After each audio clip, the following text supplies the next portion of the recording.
Imagina esto, estás en medio del océano Atlántico completamente solo, sin tierra a la vista, sin barcos, sin señal, sin nadie que sepa que sigues vivo. Solo tú y una pequeña balsa inflable flotando sobre un abismo que no tiene fin.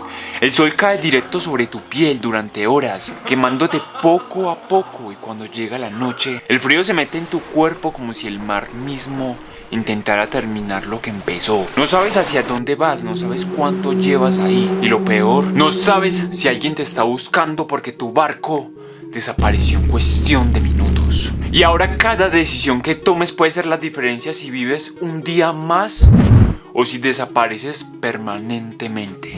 Pero déjame preguntarte algo. ¿Cuánto tiempo crees que tú podrías sobrevivir en una situación así? Completamente solo, ya que si no te mata el hambre, te mata la ansiedad de no ver TikToks. Esta es la historia de Steven Callahan, el hombre que sobrevivió 76 días completamente solo en el océano. Y lo que tuvo que hacer para lograrlo no es lo que la mayoría imagina, porque hay un momento en el que sobrevivir deja de ser físico y se vuelve completamente mental.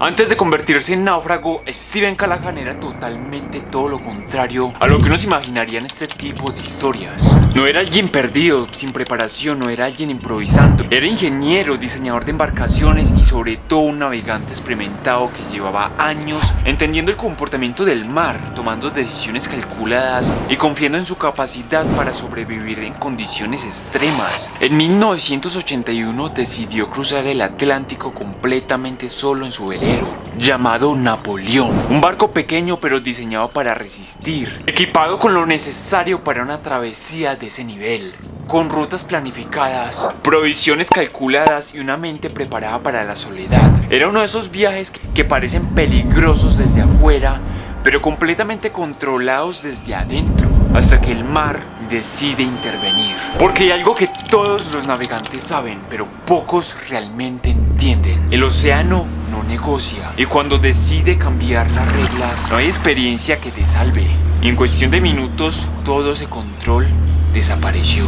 Pero realmente, ¿qué fue lo que pasó con este hombre? Pues escucha esta historia. Era de noche, el mar estaba tranquilo, el tipo de calma que hace pensar que todo está bien. Steven dormía dentro del barco confiado en que todo seguía su curso, hasta que un sonido lo despertó. Un golpe seco, violento, completamente fuera de lugar. No hubo tiempo para procesarlo, no hubo tiempo para preguntarse qué había pasado, porque cuando reaccionó, el agua ya estaba entrando, y no de forma lenta, no de forma controlable. Estaba entrando rápido, demasiado rápido. El casco había sido perforado y hasta el día de hoy no se sabe con certeza qué lo causó. Algunos hablan de una ballena, otros de algún objeto flotante, pero la realidad es que no importa, porque en ese momento solo había una verdad. El barco se estaba hundiendo y no había forma de detenerlo. Steven intentó salvar lo que pudo. Activó la balsa inflable, tomó algunos suministros en segundos, sin pensar, sin planear, solo reaccionando, y en cuestión de minutos, el Napoleón desapareció bajo el agua, y con él todo lo que le daba seguridad, todo lo que le daba dirección, todo lo que le daba control. Y así, sin transición, sin preparación, Steven pasó de ser un navegante en medio del océano a un hombre completamente perdido en él. Ahora estaba en una balsa pequeña, inestable, frágil, rodeado por kilómetros y kilómetros de agua, sin rumbo, sin motor, sin posibilidad real de dirigir su destino. Lo único que tenía era algunos suministros rescatados en el último momento, pero incluso eso no era lo suficiente para lo que venía, porque sobrevivir un día es una cosa, pero sobrevivir sin saber cuánto tiempo estarás ahí es otra cosa completamente distinta. El hambre no tarda en aparecer, pero la sed es peor. Mucho peor, el cuerpo empieza a deteriorarse más rápido de lo que uno imagina. La piel se quema, los labios se agrietan, la energía desaparece y cada movimiento comienza a costar más. Pero lo más peligroso no era físico, era mental. El silencio del océano es diferente. No es solo un silencio normal, es un silencio que te envuelve, que te aísla, que te hace sentir que no existes para nadie más, que te obliga a convivir contigo mismo, sin distracciones, sin escape, solo tú y tus pensamientos. Y ahí es donde muchas personas simplemente se rompen, incluso tú mismo haciendo lo mismo desde tu habitación.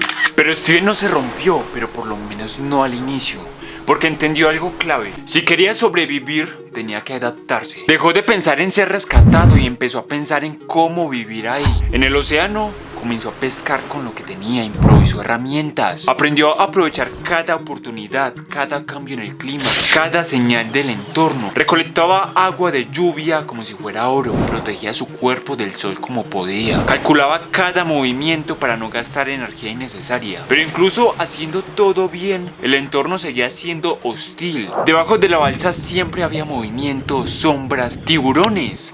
No atacaban constantemente, pero estaban ahí, presentes, recordándole que en ese lugar él no estaba en la cima de la cadena y en cualquier momento podía dejar de ser un sobreviviente para convertirse en un alimento. Los días empezaron a perder sentido, ya no había una forma clara de saber cuánto tiempo había pasado. Todo se volvía repetitivo, sobrevivir, resistir, aguantar lo que más pudiera, pero llegó el punto donde el cuerpo comenzó a fallar. La desnutrición, la deshidratación, el agotamiento acumulado, todo empezó a pasar factura. Había momentos en los que simplemente no podía moverse, momentos en los que su mente comenzaba a desconectarse, donde la realidad se mezclaba con pensamientos extraños. Y ahí es donde aparece el punto más peligroso, no cuando el cuerpo falla, sino cuando la mente empieza a rendirse. Porque cuando eso pasa, dejas de luchar, y cuando dejas de luchar, el final llega rápido. Pero Steven seguía ahí, aferrándose a una idea, una muy simple: aguantar un día más,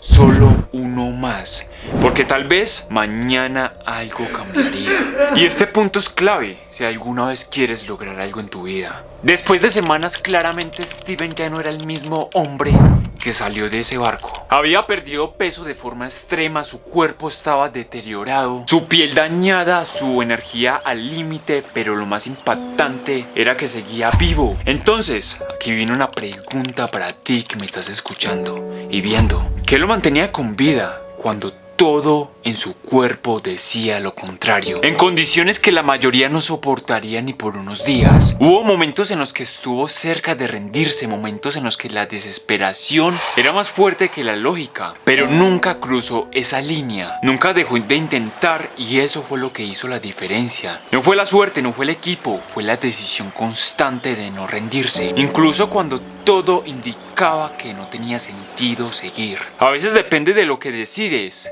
cuando ya no puedes más. Como yo con este canal, grabando y editando con la mayor calidad posible y no recibiendo vistas. Pero luego, después, escucha bien, 76 días, algo cambió. Por fin un barco pesquero lo vio. No porque lo estuviera buscando, no porque alguien supiera dónde estaba. Simplemente lo encontraron por casualidad, en medio de un océano inmenso, donde las probabilidades estaban completamente en su contra. Lo rescataron y lo que encontraron no era el mismo hombre que había partido, pero seguía vivo. Y eso, en ese contexto, era casi imposible. Porque esta historia no trata solo de sobrevivir en el mar. Trata de algo mucho más profundo. Trata de lo que pasa cuando te quitan todo. Absolutamente todo. Y solo quedas tú con tu mente, con tu resistencia, con tu capacidad de decidir si sigues o no. Steven Callahan no sobrevivió porque era el más fuerte. Sobrevivió porque decidió una y otra vez no rendirse, incluso cuando no había razones claras para seguir. Y esto deja una pregunta incómoda, pero necesaria. ¿Cuánto aguantarías tú según cómo tengas tu mente entrenada?